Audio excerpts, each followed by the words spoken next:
Disassembly tips. Ensure that you take the following precautions when disassembling a unit.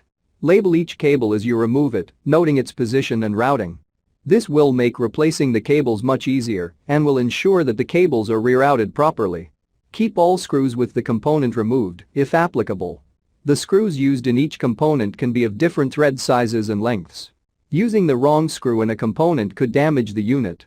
If the unit contains light-sensitive components such as motherboard, memory module, CPU, hard disk drive, graphic card, store the component in its original ESD packaging to avoid damage.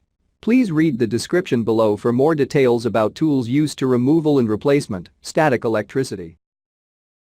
Before you begin, remove the base enclosure, battery, and right trunk. Removal. Disconnect the power connector cable from its connector on the system board. Remove the power connector cable from the routing channel on the fan and right support bracket. Remove the four 5mm P1 Phillips head screws that secure the right support bracket to the top cover. Remove the 5.5mm P1 Phillips head screw that secures the right support bracket to the top cover. Lift the right support bracket off of the top cover, guide the power connector cable through the cutout, and remove.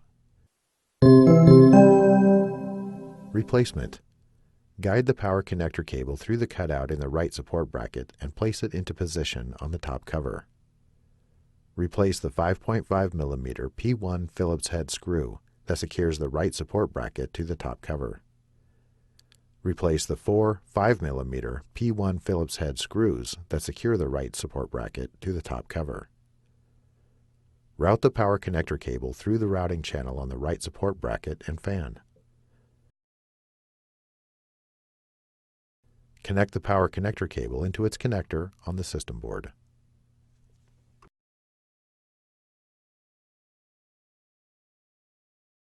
Thanks for watching. Please click subscribe for more videos and weekly updates.